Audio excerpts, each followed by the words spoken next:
So I thought I'd start with just a little bit about who we are. So I started DOTS in 2006 as a sole practitioner. I'd worked in the hospital setting for a long time and essentially wanted a change from being locked inside a hospital all hours of the day and never saw daylight. So we started a private practice. I'm very proud to say that I was associated with one of the key families that started what was Quads and has turned into ADS, and have had a long association with ADS.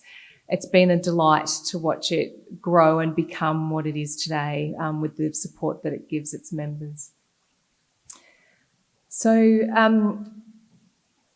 as you can see there, we've worked with ADS since 2011. So my interest in lung disease came from working in the hospital system, and I was very pleased to be able to come on board and work with ADS. And so over that 8 years, we've developed quite a lot of information about lung disease, and attending these always helps.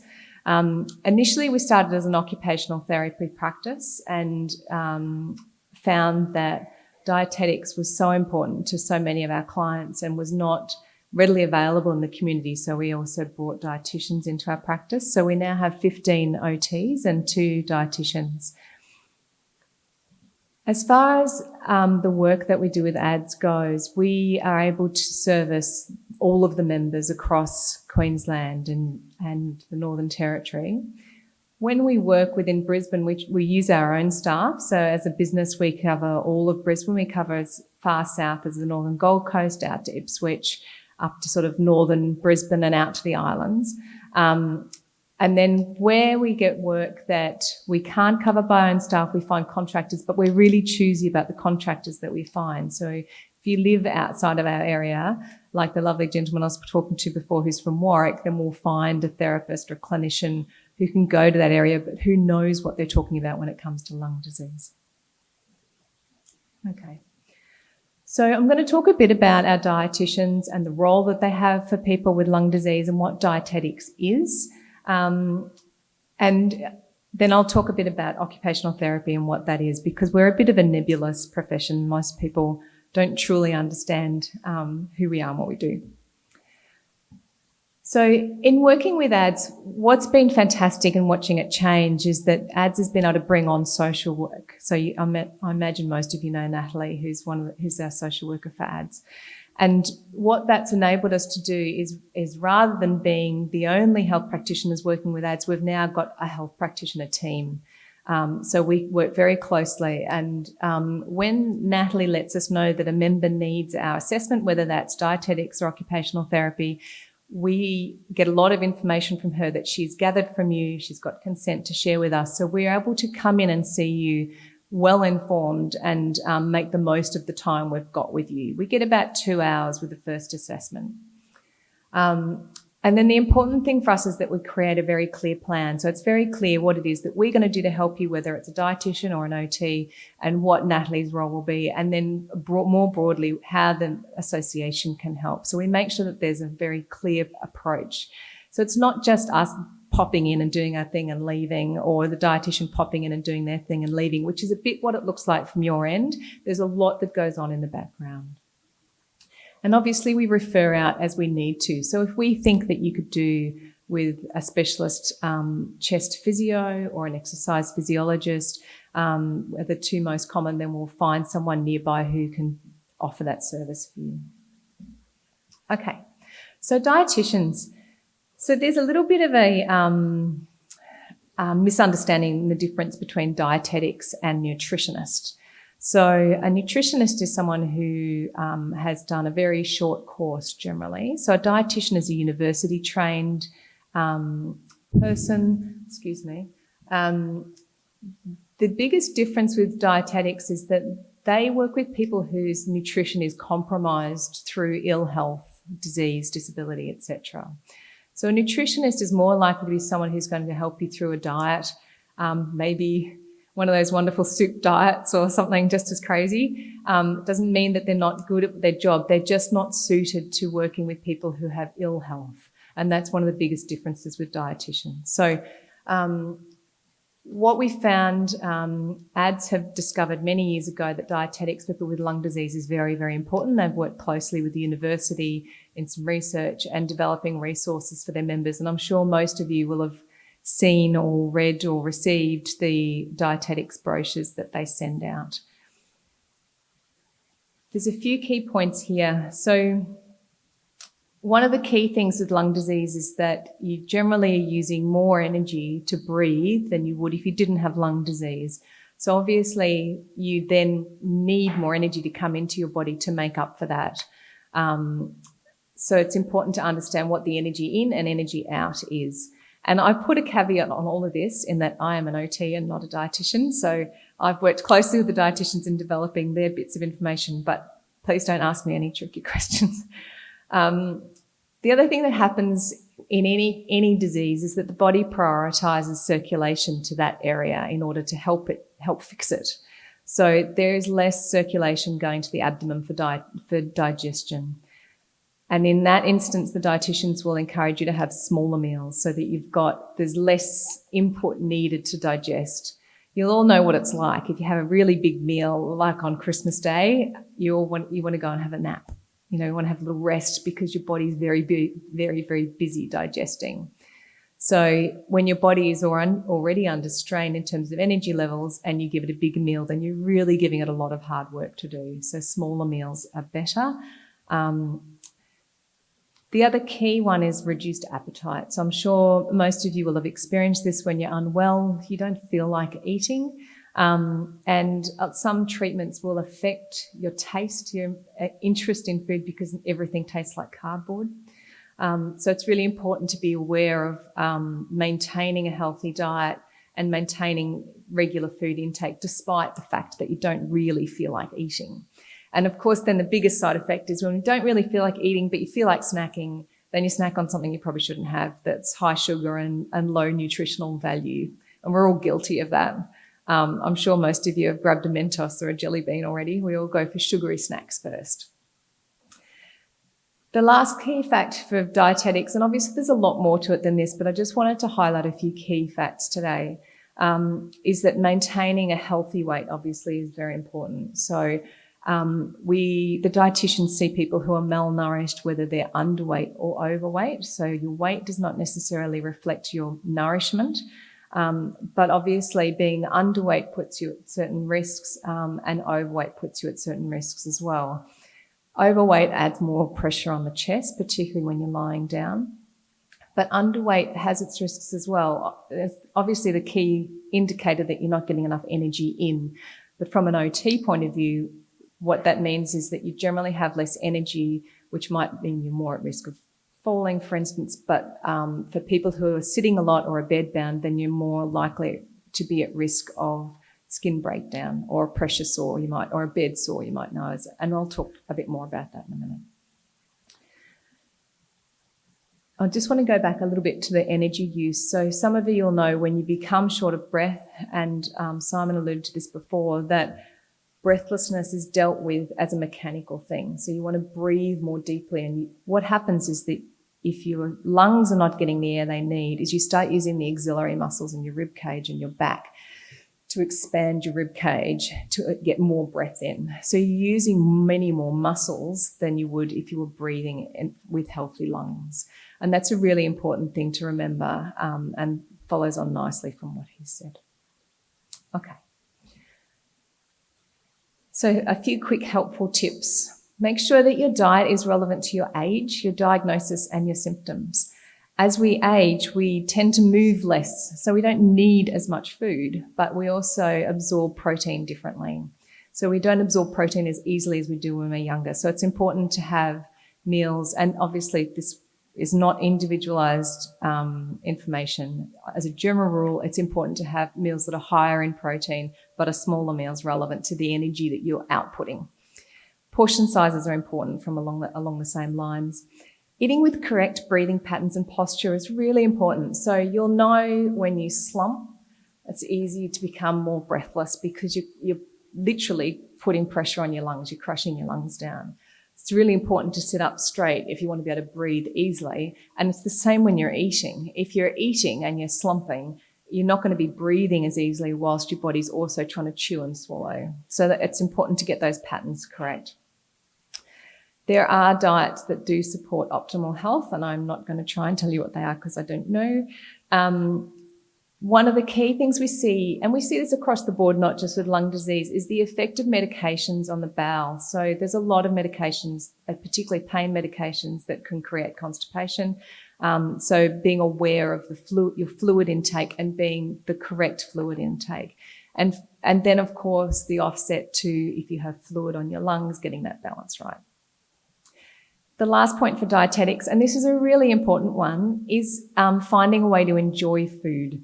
So if you don't have much of an appetite or you don't feel like eating very large portions, making sure that what you do eat is enjoyable and making sure that the environment that you're eating in is enjoyable. So making sure that you're sitting down with family, or you might take your cuppa and your snack outside and enjoy outside, but doing it in a way that helps you enjoy your food, because otherwise it's a bland experience and may be well avoided. Okay. I left this here to have some questions about dietetics, but I think we'll just leave it till the end and we'll do them both at the same time. So I'll go on to talk a bit about occupational therapy. Now, occupational therapy is a funny profession. It's poorly named, I think, is probably the best way to describe it. So does anyone here, who's had anything to do with an OT? Is there any? I know there's a couple of faces I know. So there's a handful of people. So the weird thing about occupational therapy is that the word occupation does not mean a job, which is what most of us align that word to. In our world, occupation is anything that occupies your time. And essentially what that means is it's our job to make sure that you can do the things that fill your time. And so that can be as simple as doing your washing or going to work or driving a car. For a child, it could be play or managing at school. So our profession is very broad, and that's why you'll see OTs who specialise very specifically, because we learn very broadly and we narrow it down. So in terms of our role with you guys, our role is to make sure you can do the everyday things that you want to be able to do and to keep doing them. And often they're simple things like wanting to get to the shops and do the shopping by yourself, or wanting to get dressed in a way that doesn't make you breathless, wanting to get through a night's sleep without waking breathless, as well as the lovely things that coincide with what social work does, getting out and seeing your friends, being able to socialise, maintain your lifestyle. So that's the focus that we have in terms of how your time is spent. Our role is also to make sure you can do that in the best way that you can. So the few key things we look at, we've got 2 hours and we really try and focus on the things that are most likely going to be an issue with lung disease. The first one's home safety and access. So in our mind, that's your mobility. So, you know, some people are on a mobility aid, some people in a wheelchair. Can you safely access your home?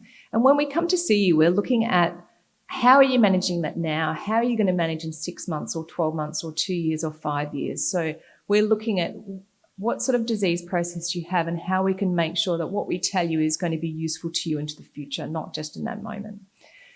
So home safety and access is things like, you know, would a grab rail be helpful? Do you need a ramp to your front door? Those sorts of basics. If a mobility aid's a good idea, we can help organise a walker or a wheelchair. Often a wheelchair just to get out to the doctor is very useful, something that's not used often but needed for the community. One of the key issues with lung disease is levels of energy, and I mentioned that with dietetics. So any disease process saps energy, almost any disease process. What we try and do is teach you what are known as energy conservation strategies, and they're very simple strategies, and there's a pamphlet on our table here if you'd like to get one. The basic premise is that each morning we wake up with a certain amount of energy that we've got for the day, and because that's not going to suddenly miraculously replenish through the day unless we have a sleep. So you've got a certain amount of energy to spend in your day. And the strategies that we teach aims to enable you to get through your day so that you're not exhausted by the end of the day. I'm sure you've all had the experience where you've had one really big, exhausting day and it takes a day or two to rebound again. It doesn't just come back the next day after a night's sleep, particularly with lung disease. So We look very carefully at your energy levels, and alongside that, we look at what's known as sleep hygiene, which is making sure that you're going to sleep in a way that's optimal for you and you're getting as much sleep as you can. So what's your pre-bed routine like? What's your sleeping setup like? How are you managing through the night? How many times are you woken by breathlessness or the need to go to the toilet?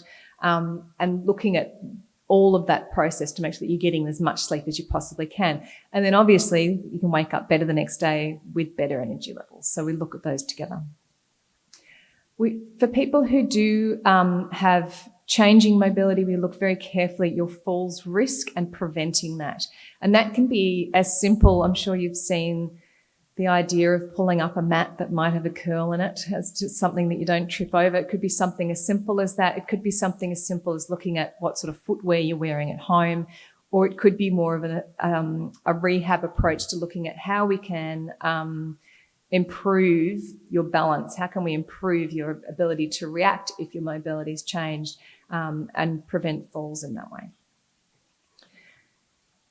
For people who are spending a lot of time sitting or a lot of time in bed, and obviously we do meet members who are palliative, pressure risk is a big risk. So this is the bed sore. So in the industry, it's known as a pressure risk or a pressure injury, but they're commonly known as bed sores. And our job is to make sure you don't get one, basically. So we'll look very carefully at how much time you're spending sitting down or lying down and making sure that doesn't happen. Broadly, equipment to support independence along the lines of sleep. Sometimes something as simple as elevating the end of your bed will ease your breathing overnight rather than lying flat. So we'll look at simple strategies to make sure that you're getting as much sleep or you're as independent as you can be. Along the lines of energy conservation, something as simple as sitting to iron instead of standing to iron will save energy. So it might not be that we need to get you any special equipment. It might just be talking about how you can use what you've got. And finally, we look at how are you using your breathing? What are your postures like when you're sitting to eat? What are your postures like when you're watching TV, when you're driving your car? So we look very carefully at not only maximising the reduction of breathlessness, but again, looking at how we can keep your energy levels going. So they're sort of the key things that we're looking at from an occupational therapy point of view.